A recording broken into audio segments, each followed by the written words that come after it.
Hello everybody, myself Ashish and I welcome you on this forum of KSG and ETEN IS, and today first of all we would be talking about international relations, and in that we have to discuss the fundamentals of international relation, because if we discuss any relation it won't be completed in 1 hour. So first of all we would be discussing the basics or fundamentals of international relations. And if you see the syllabus of your UPSC examination, it includes India and its neighbors, and India and the world also, along with regional and the global organizations like UN. Now, in this, first of all, we would be discussing the different kinds of terms which are associated with international relation. For example, that what exactly is buffer state? When you write that Nepal happens to be a buffer state between India and China, what is the meaning of exactly a buffer state? Or a frontline state as such, what is the meaning of frontline state? Then when we talk about the right to self-determination about the people of Kashmir, what exactly is the meaning of right to self-determination? The concept of a nation state, what is the distinction between a state and a nation? When we say pluralistic state, suppose if any agreement between India and Russia is signed on a pluralistic basis. So what exactly happens to be the meaning of pluralistic state that we have to say? And national interest as well as national power, balance of power, all these things we have to discuss one by one. And there are other terms also. For example, when we say in India-China relation that the emergence of China is because of the model that it followed.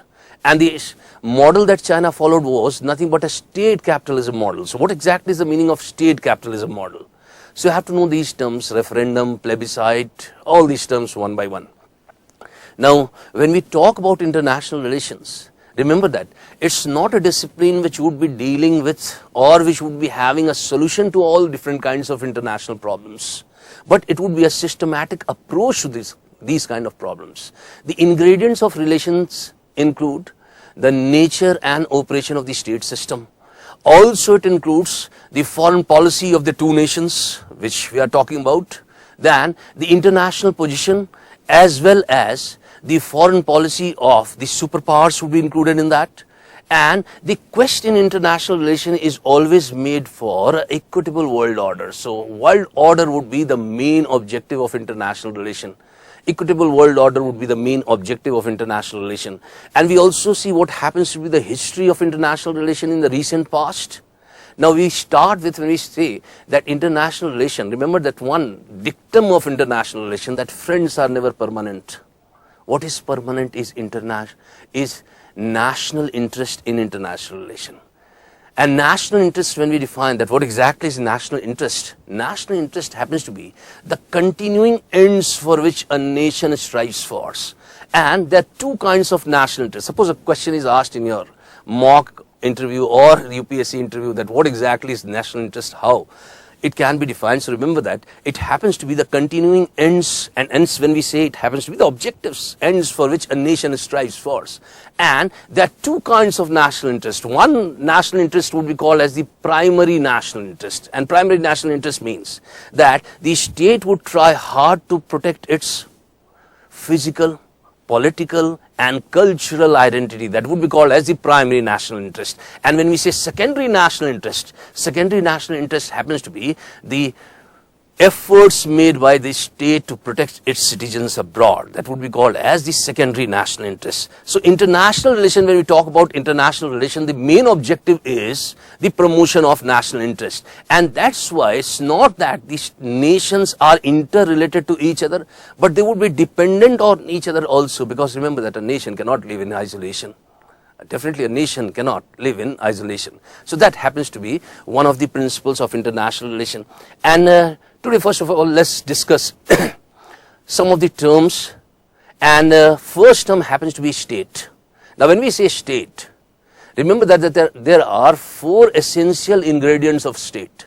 The first ingredient of state happens to be, when we talk about state, the first ingredient of state happens to be government. Second happens to be territory. The third happens to be population. and fourth happens to be sovereignty. Sovereignty. Without these four elements, you cannot term an entity as a state. But remember that when we talk about sovereignty, there are two kinds of sovereignty always. There are two kinds of sovereignty. First would be called as internal sovereignty. It's referred to as internal sovereignty. And when we say internal sovereignty, it means it is the supreme power of the state within the territory of the state. Supreme power of the state within the territory of the state. And when we say external sovereignty, and this is very important from international relations point of view. When we say external sovereignty means it is when that the state is maintaining its relations with other states, or when it is drafting its foreign policy, when it's framing its foreign policy, it won't be any kind of external pressure. So that is called as external sovereignty. And a nation should be both internal as well as externally sovereign. It should be both internal and external sovereign. But then when we talk about international relations, remember that these are not only the four ingredients of a state. There is another ingredient of a state in this discipline, and that happens to be what is called as international recognition. International recognition. And there would be two kinds of recognition. Suppose if an entity is not recognized internationally, it cannot be called as a state. It should be recognized by, first of all, other states. And second, it should be recognized by international organizations like UN. So there are 5 ingredients of a state in international relation. Now, we are going to discuss a term which often happens to be very confusing in nature, and that term is called as nation. Now, when we talk about nation, remember, the word nation comes from a Latin word which is called as natus. And when we talk about natus literally means birth or race. So in order to define nation, we have to say that nation happens to be a group of people who would be having a common ethnic origin, who would be having a common culture and tradition, and also language or religion would be common in nature.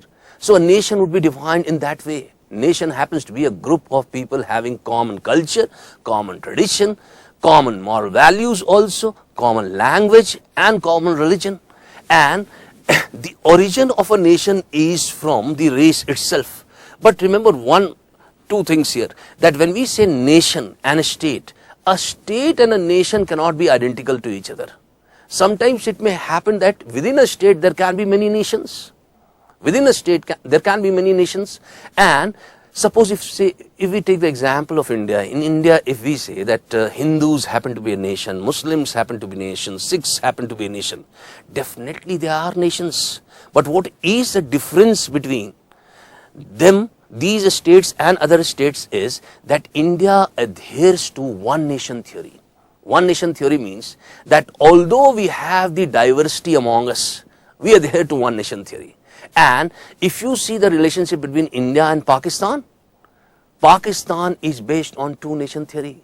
That the origin of Pakistan was on two nation theory, that in Hindus and Muslims happen to be two separate nations within the territory of India, within the territory of undivided India as such. So India is, now when we say nation, suppose we are speaking about the nation, there is a term which is associated here which is called as pluralistic state. Pluralistic state. Now pluralistic state means that if there is a state in which there is much diversity like that of India, or suppose Russia also happens to be in that category, the state would be adhering to one nation theory. So suppose if India adheres to one nation theory despite the diversity that it has, India would be called as pluralistic state. And if you see the agreements which is reached between India and Russia, or India or other nations which would be having many nations within it, or other states which would be having many nations within it, all these agreements are on a pluralistic basis. So when we define a pluralistic state, it means that it is a state in which there would be many nations, but the state would be adhering to what is called as one nation theory. Now, next thing that you have to know here is that there is a term which is called as right to self-determination. Right to self-determination, and often this is in news because this is related to the people of Kashmir, and this is related to the people of Kashmir in the sense that Pakistan always puts forward a demand that the people of Kashmir should be given the right to self-determination. They should be given a right to self-determination. Now, what exactly is right to self-determination that you have to know, and under what condition it can be given? Now, John Stuart Mill was responsible for giving the concept of right to self-determination, and he gave the concept in a book which is called as On Liberty. And he said that if you talk about independent institutions are nearly impossible to function in a state which would be having within it many nations. So what he said was that each and every nation should be given a right to self-determination. And when we say right to self-determination, exactly the meaning of that happens to be that it is a right which would be given to a nation so that it can decide with whom it can be politically associated with. Suppose if we are talking about the people of Kashmir, and the demand of Pakistan that the people of Kashmir be given the right to self-determination. Now, the demand of Pakistan is that if a plebiscite is to be conducted in Kashmir so that they can decide their future, that to whom they would be associated with politically, be it India, be it Pakistan, or if they are independent in nature, this right would be called as the right of self-determination. Now, if suppose right to self-determination is given to each and every nation, we are talking about states in which there are many nations. For example, India is a state in which there are many nations, but we adhere to what is called as one nation theory. If suppose right to self-determination is given to each and every nation, well, it would be resulting in bifurcation or trifurcation of the state. It would be resulting in fragmentation of the federations. So, the political scientists, they wanted that there should be a curve on it, there should be a limitation on it, that this can be granted under certain circumstances only. And political scientists like Gardner and Griscus, they had the view that it can be granted under certain specific conditions. And they said that, and very well it is said about the limitation which is on right to self-determination. And that is said that if suppose the parent state has done nothing which goes against the culture, customs or traditions of that nation so as to impair the moral values, till that extent right to self-determination cannot be given. Till that extent right to self-determination cannot be given to that very nation. And if you apply this, the limitation that has been set by eminent scientists like Gilchrist or Garner, if you apply this in case of the issue of Kashmir, there is no evidence to suggest that the government of India has done anything which goes against the culture, the religion, the traditions of the people of Kashmir so as to impair their moral values, so as to impair their moral lives. And certainly the demand of Pakistan for right to self-determination cannot be granted to the people of Kashmir. Certainly that happens to be not, India is never in favor of giving right to self-determination. And suppose if this kind of question is put forward to you, that there is a resolution of the UN of 1948, the Norton Plan, which says that people of Kashmir should be given the right to self-determination or a plebiscite be conducted in the territory of Kashmir. Well, that can be refuted, and refuted in this way only, that there are certain limitations of right to self-determination. It's not that each and every nation can ask for it. because it's not practically possible. It's not practically possible. And when we talk about the issue of Kashmir, remember that right to self-determination or plebiscite or referendum happens to be tenets of direct democracy. They cannot be allowed in an indirect democracy like India. And there are many reasons why India is against the right to self-determination. And when we talk about Kashmir, remember that one thing, that many successful elections have been conducted in the territory of Kashmir. Many successful elections have been conducted in the territory of Kashmir. So there is no way that there should be a demand for right to self-determination now. Now this is called as right to self-determination. Now associated with here happens to be two terms. One is called as referendum, and second term is called as plebiscite. Referendum and plebiscite. Remember that referendum happens to be a process in which, suppose if a law is passed by the legislature, or a constitutional amendment is passed, or a law is passed, and this law which is passed by the legislature would be subjected to the people's vote. The people can give their consent of this law, or can refute that also, or can go against it also. But if it is subjected to the people's vote, then it would be called as a referendum. And the best example of this happens to be the Britain. In Britain, referendum happens to be a process which is allowed. But suppose when we are saying plebiscite is a mechanism through which the people of that area would be asked to express their view on a political question. Or in other words, we can say a referendum for a political question can be called as a plebiscite. A referendum for a political question can be called as a plebiscite. And if the referendum or the plebiscite happens to be for right to self-determination, then this can be used in a state like Kashmir, in an area like Kashmir. And this happens to be one of the things that you have to know. Now we have talked about three things. One is right to self-determination, which was given by John Stuart Mill. Then we have talked about referendum, which happens to be a process, and plebiscite is a right which would be given to the people so that they can express a view on certain political question. So there are three things that we have talked about.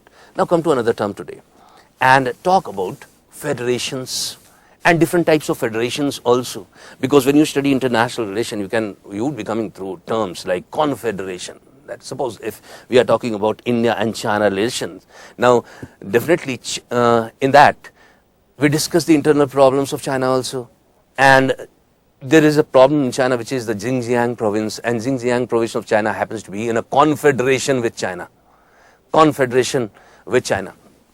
So now, what exactly is the different types of federation that we are talking about? Now, when we say federation, remember that federation happens to be having certain essential ingredients. First of all, there should be a division of power. We are not talking about separation of power. There should be a division of power. And when we say division of power would be between the center and the states. There should be a division of power between the center and the state.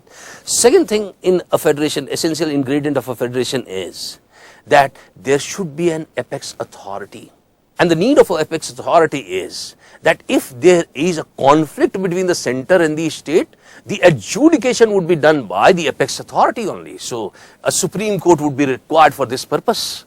And the third important essential ingredient of a federation is that there should be a written constitution. Without a written constitution, you cannot know that what happens with the powers of the center and what happens to the power of a state. Remember two things here, that when we talk about separation of power means it is the demarcation of power between the three organs of the government: executive, legislature and the judiciary.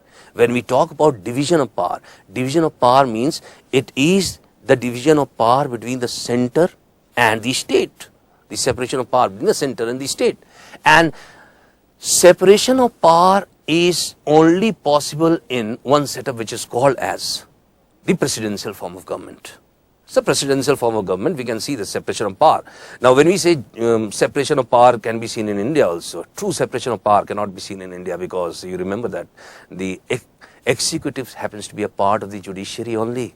So true separation of power cannot be seen in India. Now talking about federation, there are three kinds of federation. The first federation is called as centripetal federation. Centripetal federation. And when we say centripetal federation, the best example of a centripetal federation happens to be US. Now suppose there are independent entities and independent units, and they come together to form a federation through an agreement. This kind of federation would be called as centripetal federation. This is a federation which would be called as centripetal federation. And in this federation what happens is that when we are talking about the residuary powers, the residuary powers are always vested with the states. For example, in US, the residuary power is vested in the states. And second kind of federation is centrifugal federation. Now in India we have centrifugal federation. And centrifugal federation means that if suppose there is a unitary system like British India was a unitary system, and in the unitary system for administrative purpose there would be provinces. It would be divided into different kinds of provinces. So if the unitary system transforms into a federation, and the provinces they transform into the states. Where the residuary power would be vested in the center. Then this kind of federation would be called as centrifugal federation. And the best example of a centrifugal federation happens to be India. It can be Canada also. So remember that in the first case, the residuary power is vested in the states. In this second case, the residuary power happens to be vested in the union or the center. Now third kind of federation is called as confederation. And confederation, when we say confederation, it is also categorized as a loose federation. And loose federation in the sense that suppose if independent states, they come together to form a federation, which is for certain purpose only, not for everything. So they are forming a federation for certain purpose only. But the main element of this is that the states would be retaining the right to secede. So they definitely have the right to secede. Right to secede, right to separate. And if the right to separate is with the states, then definitely that kind of federation would be a loose federation. It would be definitely a loose federation. And this federation was seen when USSR was a federation. And the disintegration of Soviet Union was because of the nature of federation that it was. Remember that the Soviet Union disintegrated in the year 1991, and it was a confederation. Always the states had the right to secede from the parent federation. The states had the right to. There were two policies followed by the Soviet establishment at that time. One was called as Glasnost and second was called as Perestroika. Now when we say Glasnost, it means that the state which was present that time was a totalitarian state. Totalitarian state is, when we talk about totalitarian state, it means that the state would be controlling each and every aspect of human life. It was dictatorial in nature. It was controlling each and every aspect of human life. So that kind of state was referred to as totalitarian state. And the best example of a totalitarian state happens to be the communist regime. For example, if we communist states, presently China happens to be a totalitarian state. The rights of the Chinese are within certain limits, and the same was in the case of USSR. So it was believed by the entire world that an Iron Curtain is laid over USSR, and an Iron Curtain is laid over USSR. And this Iron Curtain was to be removed. So when we said that the Mikhail Gorbachev, leader of USSR, followed two policy. One is called as glasnost. Glasnost means openness, removal of that iron curtain so that the world can know what is happening inside USSR. And second was perestroika. Perestroika means that it was economic restructuring of the Soviet Union was required. And what was responsible for the disintegration of Soviet Union was two.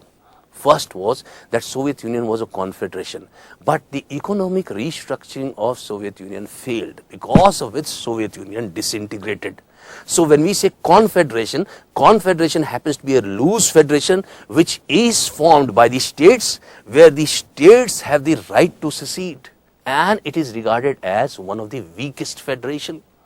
It is regarded as one of the weakest federation. Now you have to deal with some other terms. Let's take up other terms also. Let's take up other terms. And one term here we would be discussing, that what exactly is buffer state. When we talk about buffer state, what exactly is the meaning of buffer state? Now suppose if India and China, this is China suppose, and this happens to be India, and they share a common boundary which is in the eastern part, which is referred to as the McMahon line. But definitely the two states happen to be hostile to each other on account of certain territorial differences, and also because India had suffered from Chinese aggression initially, and the growing assertiveness of China is responsible for intrusion in Indian territories. And in between exists a state which is called as Nepal. This is a state which is called as Nepal. It means that the very existence of this state is making the boundary between two states discontinuous in nature, and is responsible for ceasing hostility in this area. In this area, the two nations won't be having any kind of hostility by the mere existence of this state. So buffer state is defined as that state which exists between two hostile nations or two hostile states, which is responsible for making the boundary between the two states discontinuous, and also for reducing the hostility between the two states. And how can you use this term? Well, the term can be used when we talk about the issue of Tibet. The issue of Tibet. And if you see the map, of Tibet, or if you see India-China map also, you can see that Tibet is situated in the southern part of China. And for long, India's demand was that Tibet be an independent state. Of late, India has adjusted in a way that it regards Tibet as an integral part of China. And the balancing act was done by China also, because China also regards Sikkim as an integral part of India. But China does not regard Jammu and Kashmir as an integral part of India. Neither China regards Arunachal Pradesh as an integral part of India on which it has territorial claims. Now, when we talk about Tibet, Tibet is situated in the southern part of China. And the long-standing demand of India had been, we are not talking about the present scenario, had been that Tibet be made an independent state. And if Tibet was made an independent state, certainly it would be a huge buffer state between India and China. Huge buffer state between India and China. And the boundary between India and China would never meet. So the territorial claims which were made by China cannot be there. It cannot be there. So India stood for the independence of Tibet on this account also, only that Tibet be made as a buffer state or becomes independent. It would be acting as a buffer state between India and China. It would be acting as a buffer. And remember that if you have to make a territorial claim on any territory, for that what is a must is geographical continuity. And since the geographical continuity of this state, China, won't be with India by the mere existence of Tibet as a huge buffer state between India and China, certainly the territorial claims cannot be made by China. So this is the meaning of what is called as a buffer state. And India has supported Tibet cause on this account. India supported Tibet's cause for many reasons. There were many reasons to support the Tibet cause. First was the culture of Tibet, religion of Tibet was very much identical with India. Second was that India stood for the independence of Tibet on account that it becomes a buffer state between India. And on the other hand, India has been accused by China of anti-Chinese activity on the Indian soil. India was responsible for giving political asylum to Dalai Lama also and continues to do so. So this is what is called as buffer state. The next term that you have to know here is what is called as a frontline state. And all these terms are used in international relations while you write your answers. So be very peculiar about these terms, that what exactly they stand for. Frontline state. And when we are talking about frontline state, suppose if two nations happen to be distant apart from each other, and we are talking about two nations maybe in the context of Cold War politics. If the two nations happen to be distant apart from each other, these two nations are nothing but enemy nations. They happen to be hostile to each other. These two nations happen to be enemy nations. They are hostile to each other. How then they would be attacking each other? They happen to be distant apart. So for this strategic concern, what is likely here is that they would be selecting certain areas within the vicinity of enemy nation for attacking. And these states are called as frontline state. For example, in the bipolar world, when there was Cold War politics and US and USSR were two power blocks, two important superpowers which had their own power blocks. One was the capitalist bloc and the second was the communist bloc. So USSR selected Cuba as a frontline state to attack US. And on the other hand, US selected Pakistan, which acted as a frontline state for US, because the conflicting area was in the vicinity of India, in the western fringe of India, that was Afghanistan. Because the regime of Afghanistan, Najib regime of Afghanistan was supported by USSR. And on the other hand, the rebels were supported by US. So they were supported by rebels.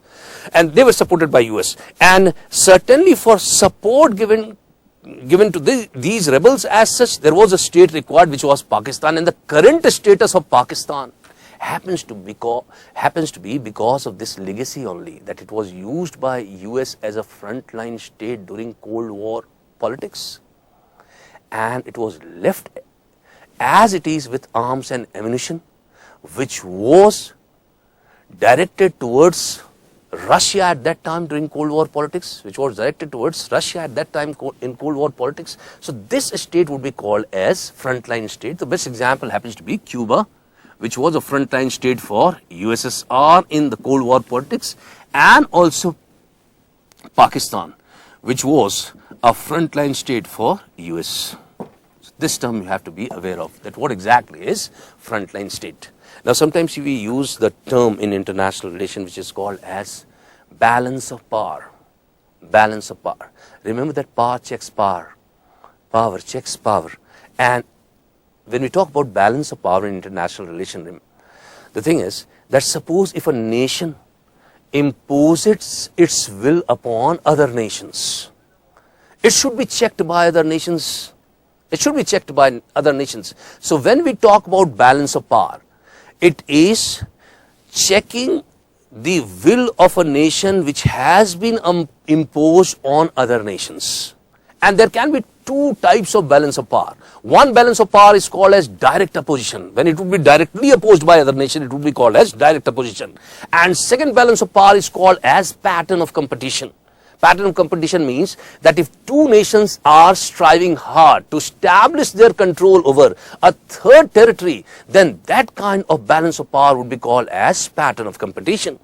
And when we say direct opposition means power checks power. For example, let's take the best example of direct opposition. Now in 1971, there was a war between India and Pakistan. And the reason for that war was the Bangladesh issue, Bangladesh crisis. Now Bangladesh, when Bangladesh was made independent with the support of India, before that when there was a war between India and Pakistan, US warned India that it would be sending its ship called US Enterprise in the Bay of Bengal. At that time, before entering into the war, Mrs. Gandhi entered into an agreement with Russia, and the agreement was called as the Friendship Agreement. The agreement was called as the Friendship Agreement, and under the Friendship Agreement it was clearly stated that if any of the two countries would be suffering from external aggression, then the two countries would be having mutual reciprocal consultation to each other for this purpose. And what does mutual reciprocal consultation means? It would be for checking that external aggression as such. And a question mark was put on India's policy of non-alignment also when it was done, when this agreement was signed. But then at that time, after the initiative was taken by US to send its US naval ship, US Enterprise, to the Bay of Bengal, and simultaneously it was said by USSR that we would be also sending our naval fleet behind the US fleet to check any kind of misadventure that US would be having or making in the Bay of Bengal. So this is nothing but direct opposition of direct opposition. And this form of direct opposition is one type of balance of power. But when we say that India and China are striving hard to exert their control or trying to impose its will over a third territory, over a third continent, territory or a region, then that kind of balance of power would be called as pattern of competition. For example, best example is that China has a domination over the Central Asian Republic market. And India also wants to gain an access to that market. So that pattern, that would be called as pattern of competition. That is nothing but a type of balance of power only, which would be called as pattern of competition. And for this purpose, India has signed an agreement with Iran and also Russia, which is called as the North-South Transport Corridor Agreement, through which India would be gaining an access to the Central Asian republics. So that type of balance of power would be called as pattern of competition. Now let's see, there are other terms which you have to know when we talk about international relation. One term is called as track 2 diplomacy. Obviously there would be a term which would be called as track 1 diplomacy. Now when we say track 1 diplomacy, track 1 diplomacy happens to be the formal diplomacy which would be taking place between the recognized agency of the state. And what we say, and what do we mean by recognized agency of the state? Recognized agency of the state means the External Affairs Ministry. So if suppose diplomacy, formal diplomacy takes place between the two External Affairs Ministry, then that kind of diplomacy would be called as nothing but track 1 diplomacy. But suppose there is a stalemate, and we are talking about two nations like our neighbor India, Pakistan. Suppose there is a stalemate between India and Pakistan on account of any crisis as such. For example, Kargil, there was a Kargil crisis, and there is a stalemate between India and Pakistan. What happened was that when the External Affairs Minister of Pakistan visited India during that crisis, the External Minister of India was Jaswant Singh, and he refused to shake hand with the External Affairs Minister of Pakistan when he was received by him at Delhi airport.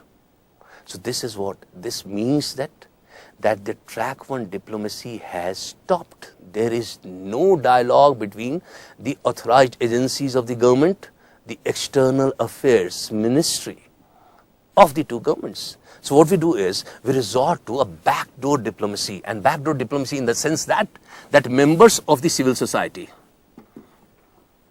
or suppose religious groups, or suppose that they were initially bureaucrats but now are acting in their informal capacity. So retired bureaucrats, all these, they engage in dialogue.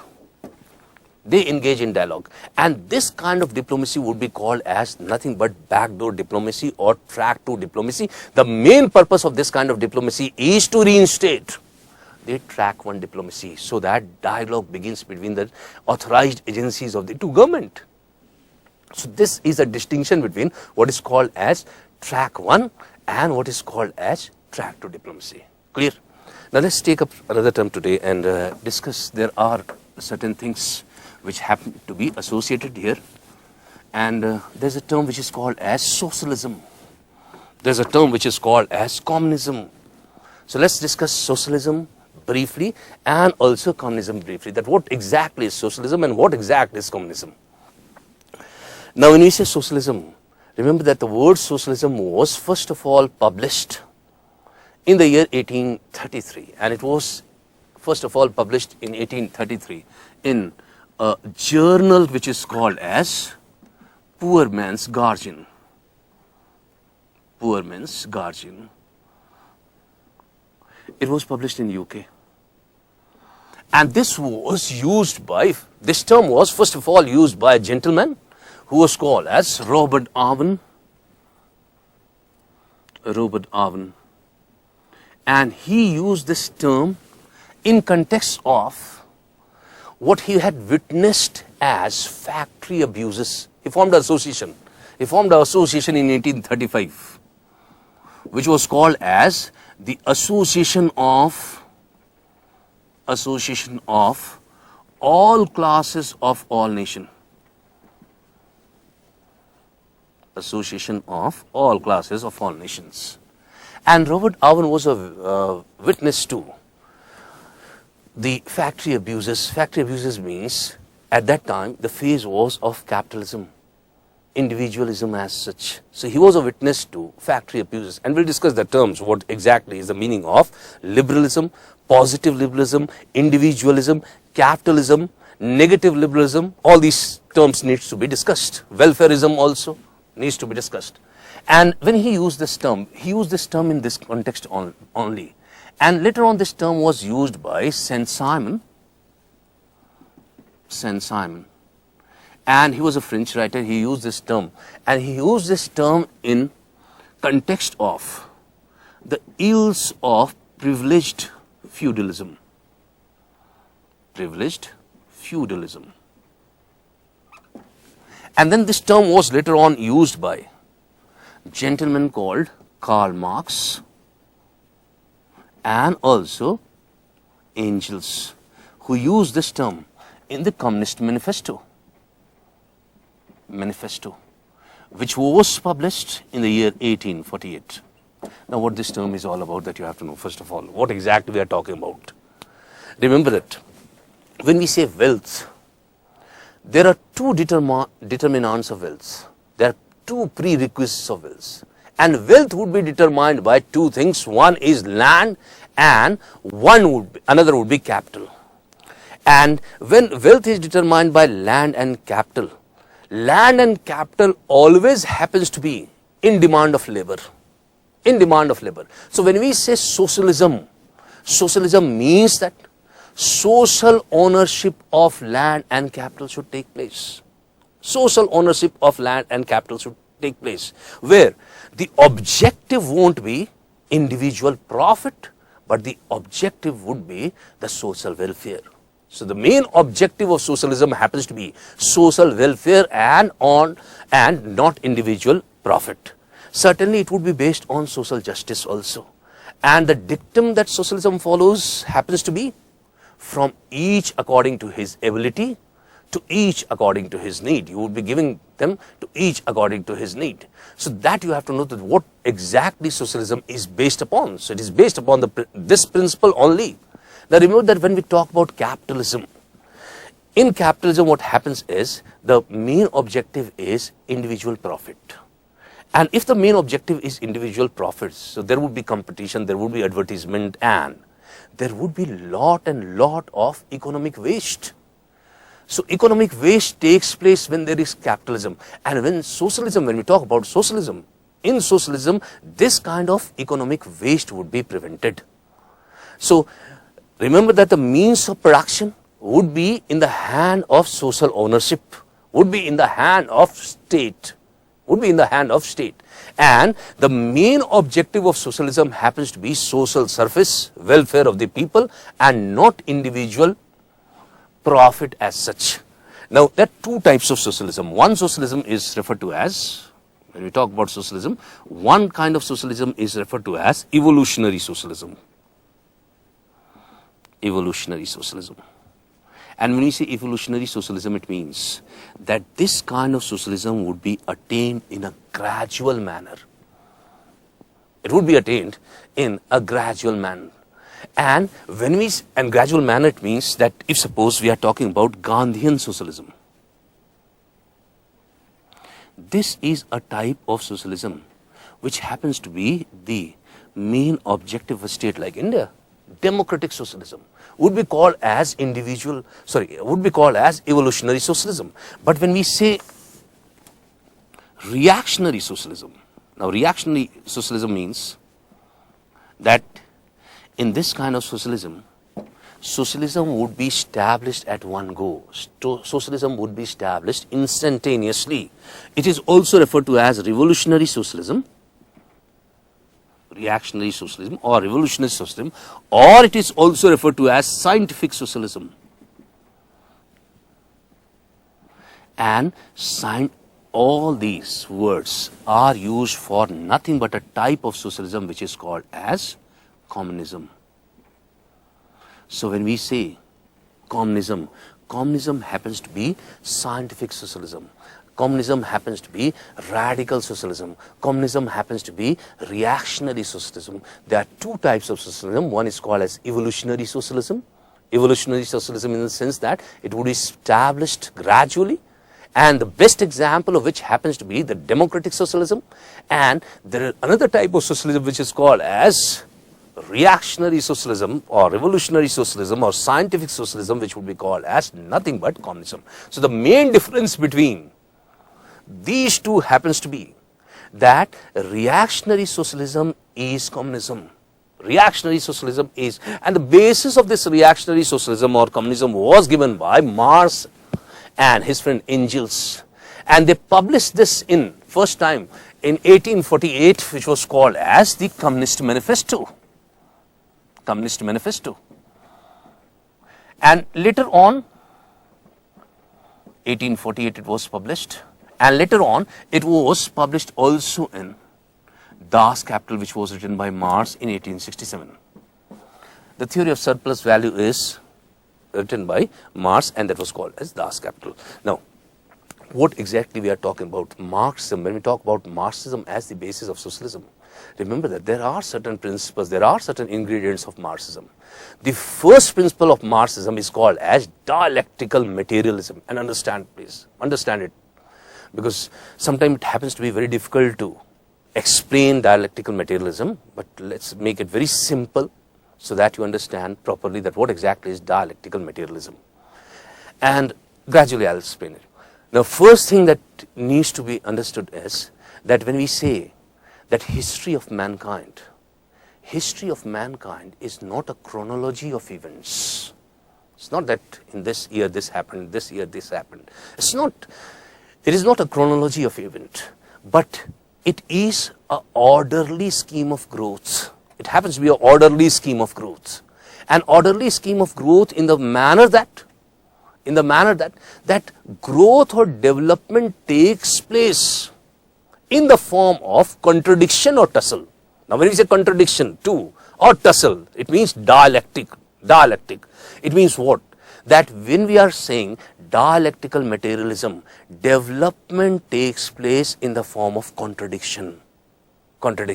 And what this contradiction is all about when we are talking about dialectical materialism. And the determining forces for this kind of development happen to be the materialistic forces.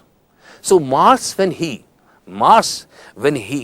gave this principle of dialectical materialism, he borrowed the philosophy of Hegel. And Hegel was an idealist. He was a spiritualist.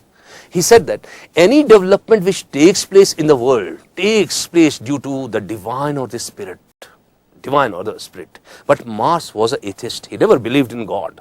So he borrowed the principle of Hegel but changed it. And he said that any kind of development which takes place in the world takes place due to materialistic forces, takes place due to economic forces, takes place due to physical concerns. So this, when we use the word materialism, it means that he was an atheist and he never believed in the God. And he said that the principle of Hegel says that development, when it takes place in the form of thesis, antithesis and synthesis. Now when we say thesis, thesis happens to be an idea only. So first we have an idea of development, then there would be a contradiction to that idea, which would be called as the antithesis. And then we would be having the amalgam of it, which would be called as the synthesis. So contradiction is always there. So that's why the word that is used in Marxism is dialectic, contradiction or tussle. So development takes place in the form of contradiction or tussle. The result happens to be there in the form of synthesis. Now what exactly we are talking about? We are talking about capitalism as the thesis. Capitalism is the thesis. Certainly there would be a revolution against the capitalism, and revolution is on the basis of Marx's principle. So organized labor happens to be the antithesis which would be responsible for the revolution against capitalism. And the resultant would be what happens to be the underlying principle of Marx, that a classless and stateless society would be the synthesis. So when it is the theory of Hegel, the philosophy of Hegel is applied to Marxism, that what exactly is thesis, antithesis and synthesis. Thesis, antithesis and synthesis happens to be in this form, that thesis is the capitalism. Second is, antithesis is nothing but the organized labor which happens to be against capitalism. And when we say synthesis, synthesis happens to be the classless or stateless society. So that is called as synthesis. So the first principle, I hope that's clear to you, that what is called as dialectical materialism. I repeat once again that development, according to Marx, is not a chronology of event. Development, according to Marx, happens to be an orderly scheme of growths. It happens to be an orderly scheme of growth. And development takes place in the form of contradiction or tussle, for which the determinants happen to be the materialistic concerns, the materialistic forces. And development takes place in the form of tussle or contradiction, where he borrowed the principle of Hegel in order to explain it. And Hegel was an idealist, he was spiritualist also, he believed in God, and he said that the world spirit or God is responsible for any kind of development. But when Marx borrowed this principle, he changed the word God, he changed the word spirit, because he happened to be an atheist, and he said that materialistic concerns are responsible for any kind of development. And when he applied this in the case of Marxism, he said that thesis happens to be nothing but capitalism, and antithesis happens to be nothing but the organized labor, and synthesis is nothing but the stateless and classless society that is to be attained. Clear? Now let's deal with the other principles of Marxism, that what exactly happens to be the other principle of Marxism. The second principle of Marxism is what is called as theory of class struggle. Theory of class struggle. And Marx said that if we see the history of mankind happens to be a history of class struggle. And he said that in this society there are two classes. The first class happens to be what is called as the proletariat. Proletariat. You can say that this class happens to be the poor class, or the labor class, or the haves-not. So this class is called the proletariat. And the second class is called as the bourgeois class, which happens to be the rich class, the affluent class, or the haves. Haves. They are referred to as the haves. And second is proletariat is referred to as the haves-not. So constant struggle is going on between these two classes. There is a constant struggle going on between the two classes. So he says that the history of mankind has seen the history of this class struggle only. And this class, the rich or the affluent class, the haves class, is responsible for controlling the means of production. And if they are responsible for controlling the means of production, what happens is that their objective is nothing but individual profit. But the distressed class happens to be the proletariat. They have not been paid according to the input of labor in a commodity. So the distressed class happens to be the proletariat. And state, when we say state always helps the rich class, is in support of rich class. So rich class is in the control of the means of production, and the state is always helping the rich class. So Marx happens to be against states. That's why when he say finally that the Marxist principle happens to be that the synthesis is nothing but a classless and stateless society, he happens to be against the state. He says that the state should wither off, state should vanish, state should wither off. So proletariat class, what happens is that the growing consciousness among the proletariat class is responsible for the consolidation of this class. And when consolidation takes place, organized labor is there. And organized labor is responsible for a rebellion against this rich class. And when rebellion takes place against this class, what happens is the dictatorship of the proletariat will be established. But we are talking about the dictatorship of proletariat would be established. But Marx says that when we talk about dictatorship of the proletariat would be only for a transitional phase. It cannot be for a long-lasting phase. It would be only for a transitional phase. And transitional phase till then when all classes become equal and there is no need of the state. So no need of the state means that the state should wither away, the state should disintegrate. So there should be no need of the state as such.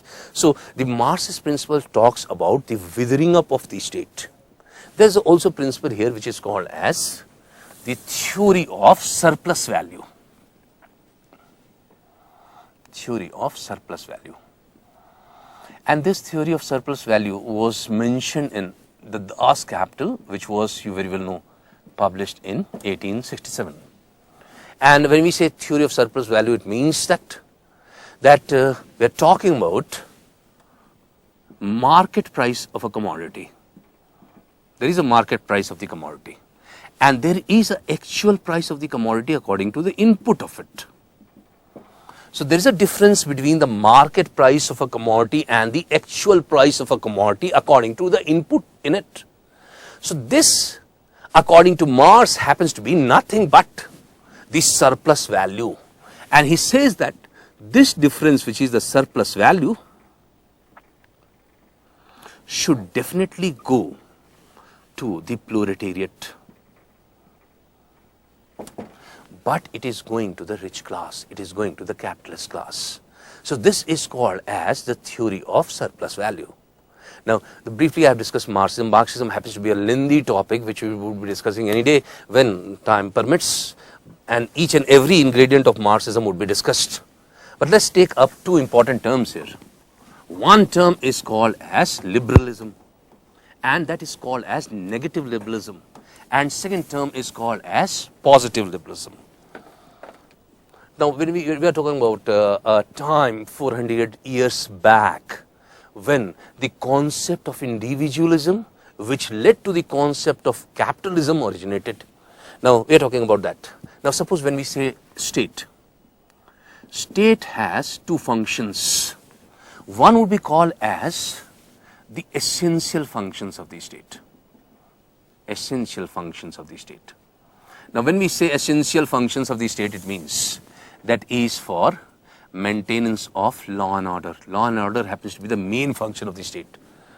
So, law and order is the essential function of the state. Second function is called as the optional functions. optional function. And all these functions are nothing but welfare functions. Welfare functions. Now, and we are talking about the initial times when the welfare functions were considered as the optional functions. Now the welfare functions also happen to be essential functions. We are talking about that time. If suppose state only performs one function, that is the maintenance of law and order, then that kind of state would be called as the police state. That kind of state is referred to as the police state. So initially when we talked about a time 400 years back, when the liberal theory of the state started, it was based on a principle which was called as the laissez-faire. Laissez-faire. And laissez-faire stood for non-interference by the state. Non-interference by the state. This means that the state is responsible for only one function, and that happens to be the essential function of the state, which is maintenance of law and order. And it would be allowing the individual to develop of its own. So that kind of state would be called as police state. But this form of liberalism that we are talking about is nothing but the classical liberalism, or the liberalism which happens to be of the first phase, classical liberalism. And this liberalism is regarded as negative liberalism. Negative liberalism. And negative liberalism in the sense that the state is performing only one function, maintenance of law and order, and is not responsible for the welfaristic measure. It's not intervening for the welfaristic measure. Now, this gave birth to what is called as the concept of individualism.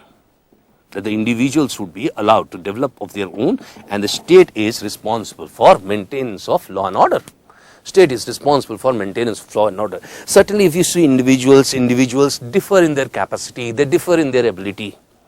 And when profit is there, when property is there, profit or property happens to be an incentive to earn more and more. And if there is difference in the ability, and profit becomes the incentive or property becomes the incentive, there would be division in the society. A class would become rich, a class would become poor, and this disparity in the society would be responsible for all evils, which happens to be the basis of the term which we have discussed earlier, which is socialism, because socialism was given in the context of ills of privileged feudalism, ills of capitalism, and the factory abuses as such. So individualism gave rise to what is called as capitalism. It gave rise to what is called as capitalism. But of late, what happened was, the state realized that, well, it cannot stay only for implementation of the functions, law and order, and the welfare functions need to be there, the optional functions need to be there. So what the state did in the 19th century, when we come to the 19th century, what happened was, the state started to intervene, and state started to intervene in the affairs of public. So state not only performed in the 19th century the essential functions,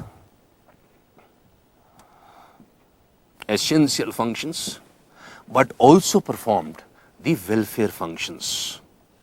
And this kind of state is called as the welfare state. If you see all the modern state, they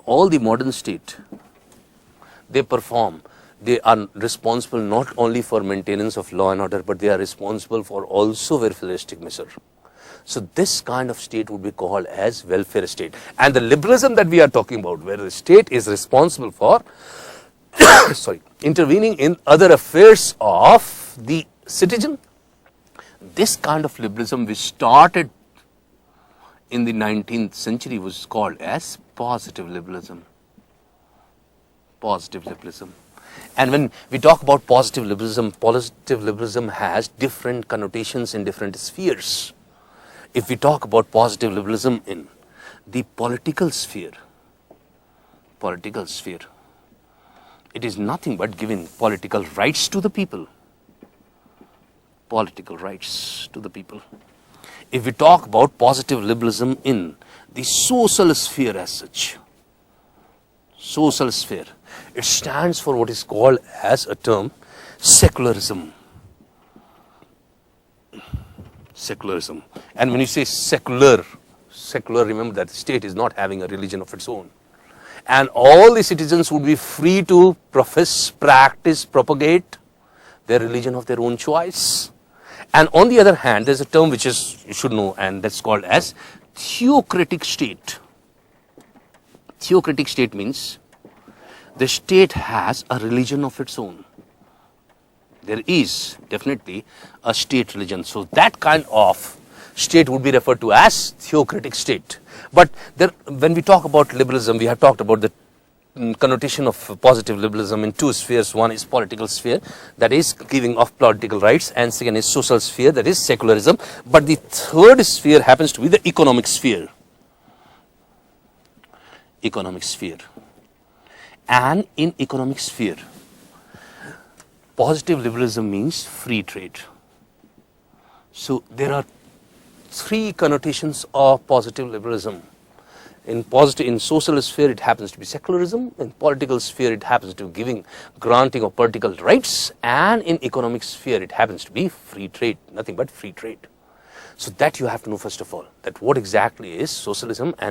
But then a term can be twisted and used in such a way that, for example, when we talk about the model that China pursues, the model that China pursues is which is called as the state capitalism model. It is referred to as the state capitalism model. Now, state capitalism model means that the state of China would be allowing investment from the world, but that would be under the strict control of the state. And this was given by the Chinese leader Deng Xiaoping, and it is one of the reasons why China, the communist regime of China, happens to be successful. So today we have discussed these things, the concept, the very fundamentals of international relations. And if there are any queries, I would like to answer all these queries.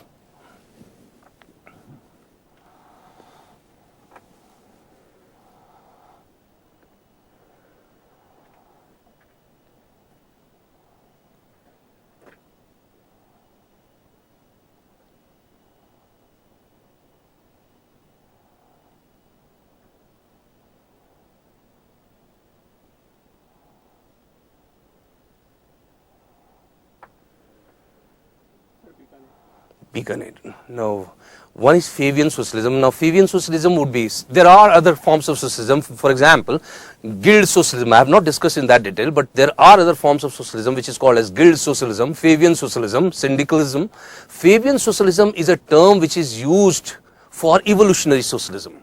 Fabius was a Roman general, and he used to wait for the right time for attack. So when we say the waiting here means that this is nothing but evolutionary in nature. This kind of socialism is nothing but evolutionary in nature. So it would be termed as democratic socialism, which would be evolutionary in nature and has its basis on a term, on a name of a general called Roman general, which was called as Fabian, and this has been widely used in UK.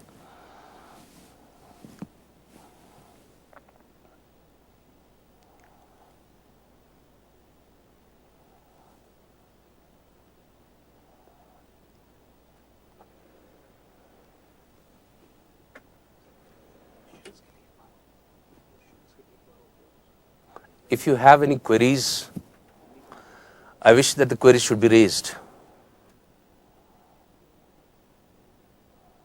because this topic happens to be of utmost importance when you write your answers of international relations. I wish that all queries need to be cleared here.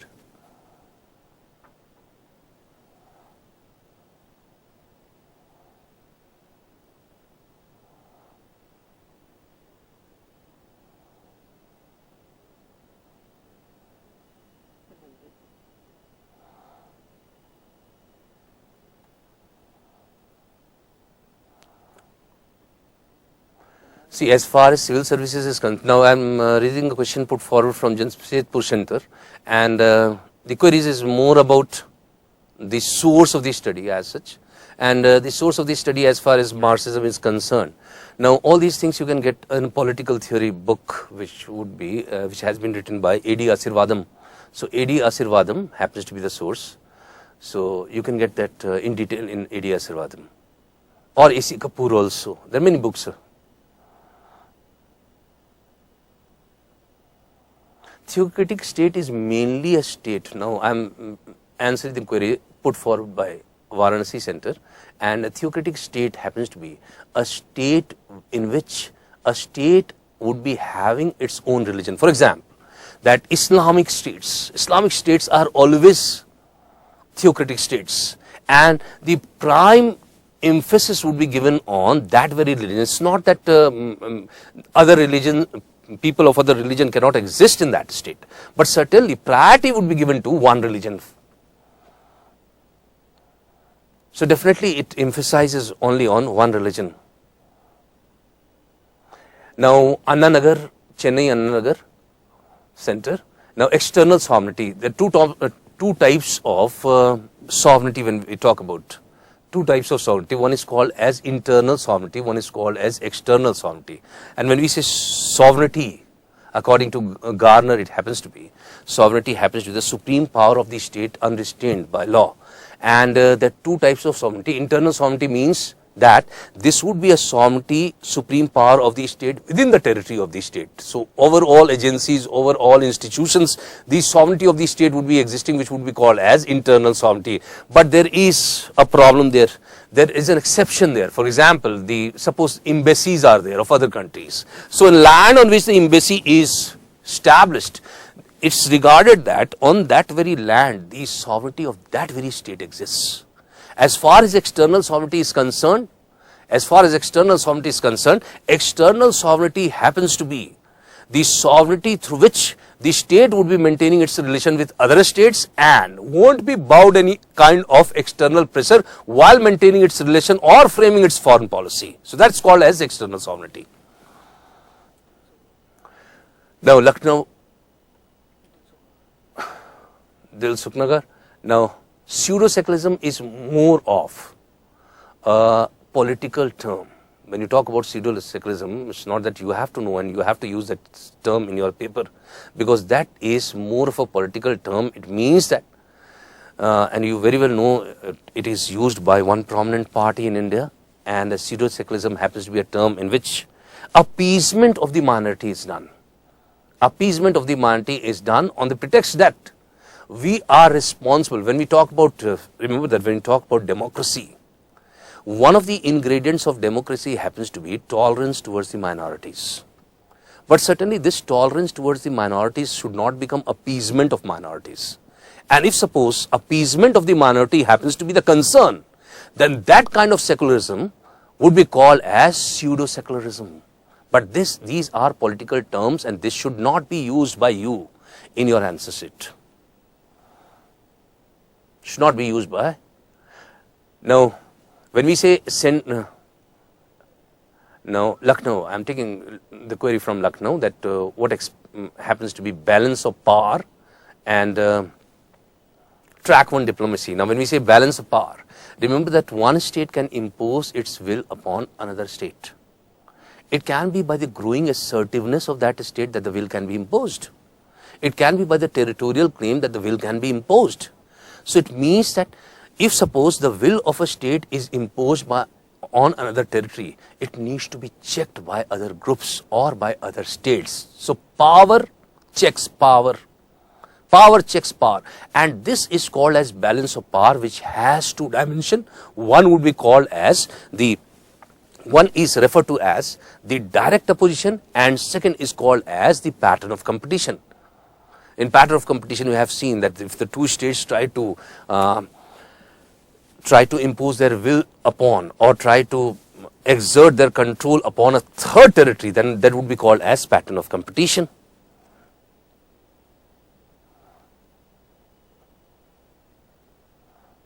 And when we say track one diplomacy means that this is the diplomacy which is carried by the formal agencies of the government, and formal agencies of the government is the External Affairs Ministry, which would be responsible for carrying the diplomacy.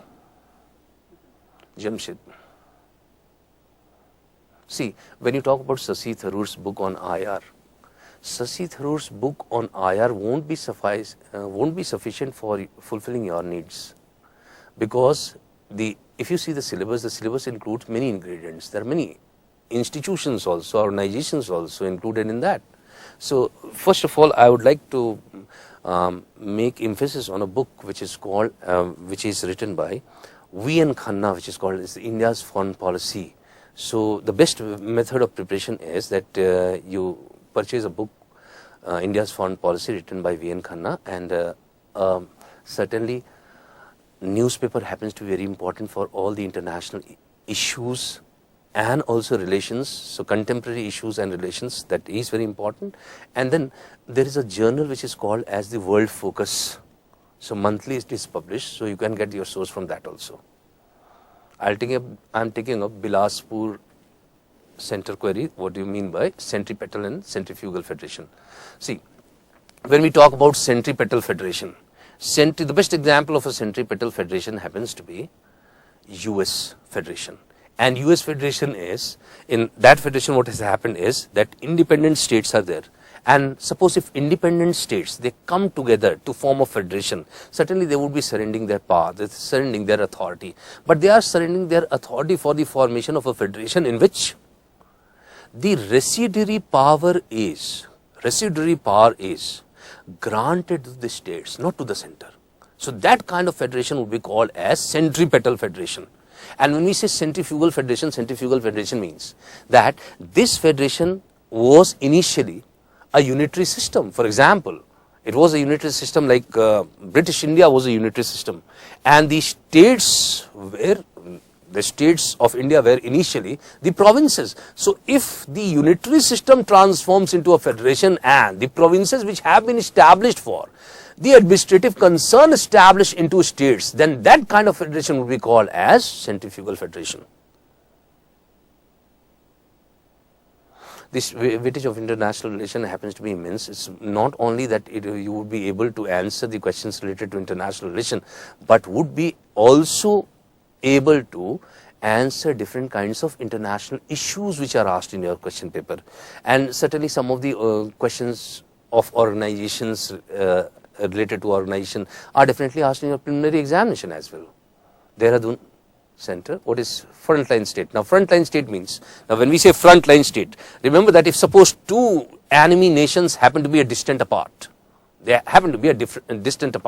and certainly they would be selecting certain areas through which they can attack. It's not feasible to attack each other if they are distant apart. So they would be selecting certain areas through which they can attack each other. Now these selected areas would be within the vicinity of the other enemy nation. So these states would be called as frontline state. For example, in the Cold War, during the Cold War, if you see, Russia was one power block, headed one power block. On the other hand, US headed another power block. So what happened was Russia selected Cuba, which was near US, as a frontline state for attacking, and missiles of Russia were established there, were placed there for attacking US if there was any war as such. And also you can see, on the other hand, Pakistan was selected as a frontline state by US.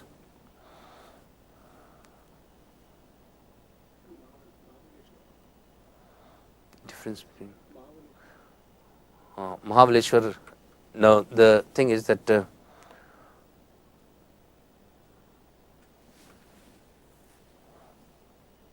essential functions. Now, Chennai, Anna Nagar I would take first, because the question happens to be is not very clear as far as the first query is concerned. Let's take up Chennai, Anna Nagar question, and that's your essential functions and welfare functions. Remember that when we talk about the functions of the state, there are two functions of the state. Primarily, the functions can be bifurcated into two. The first function is called as the essential function. Essential function means that it would be for the maintenance of law and order. When the state performs only essential function, that is for the maintenance of law and order, then that kind of state would be called as police state. And when we say that the state is responsible for performing both essential and optional function, although it has been referred to in political theory as optional functions, but it happens to be essential function of the state today. So when the state performs both essential, that is maintenance of law and order, and also optional function, for example, welfare function, then the state is called as welfare state. Amritsar Center query I am taking, and that's your laissez-faire theory. Laissez-faire theory, it means that this is the basis of the concept of what is called as individualism, and which led to the growth of capitalism. And laissez-faire theory, laissez-faire literally means non-intervention by the state.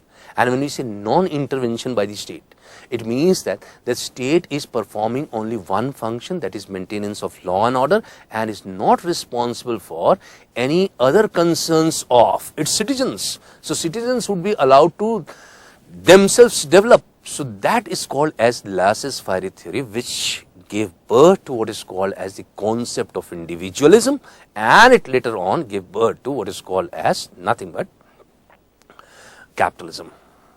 The name of the book, Varanasi, the name of the book written by V.N. Khanna happens to be India's Foreign Policy.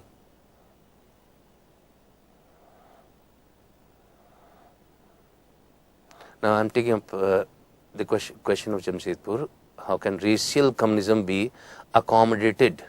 Radical communism be accommodated in a democratic? There's no place for radical communism in a democratic setup. There's no place for, because a democratic setup believes in tolerance, it believes in non-violence, and radical communism always believes in violence. It believes in a reactionary step. So there's no way that radical communism or scientific communism or reactionary communism can be accommodated in a democratic setup.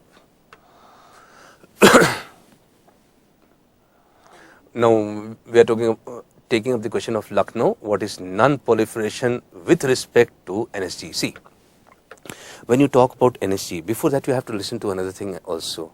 That the other thing is, Nuclear Non-Proliferation Treaty was signed in the year NPT was signed in the year 1968. In the 1960s it was signed, and it was signed where the countries were divided into two categories. One was called as the nuclear haves, and second was called as the nuclear haves not. One is nuclear weapon state and second is non-nuclear weapon state.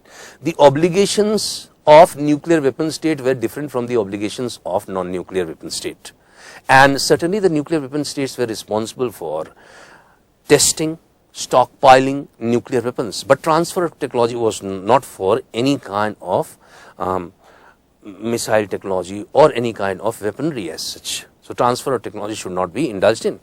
On the other hand, when we talk about non-nuclear weapon state also, they cannot indulge in any kind of testing of nuclear weapons, neither can they stockpile nuclear weapons.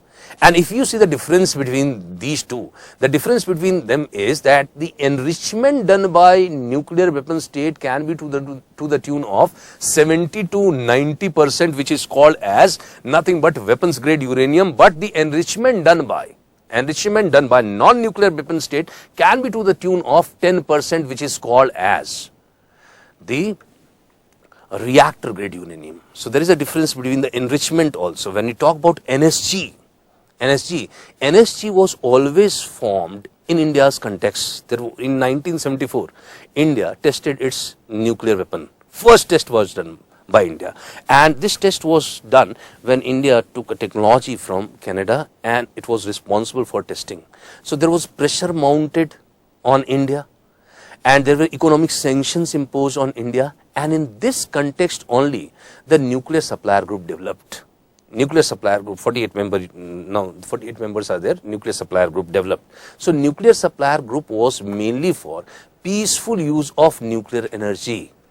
It was for peaceful use of nuclear energy. So when you talk about non-proliferation with respect to NSG, non-proliferation, the basis of NSG is only non-proliferation. It's not that it can be used for any violative means.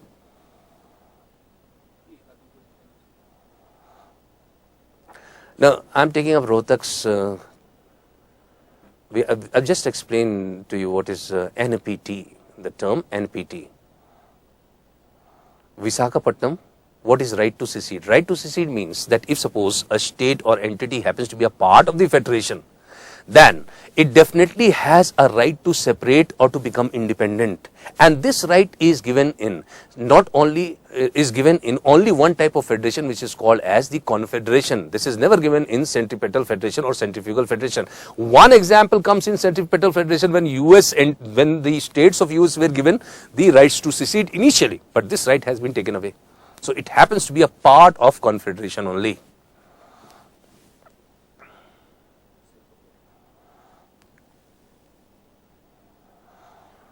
Now we are taking up police state, Varanasi.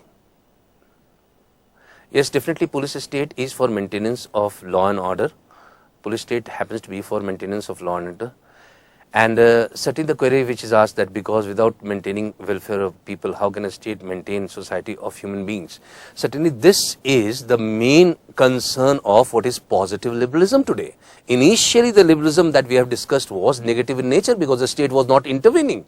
So there cannot be state. If it has to exist, it has to perform welfare function. I told you that although in the theory of political science it has been mentioned that there are two functions of the state. One happens to be the essential function, the other happens to be the function which would be called as the optional function. But optional functions are also essential functions. The state cannot remain aloof from the welfaristic measure. So definitely the state has to perform welfare functions. Definitely the state has to perform welfare function. See, if the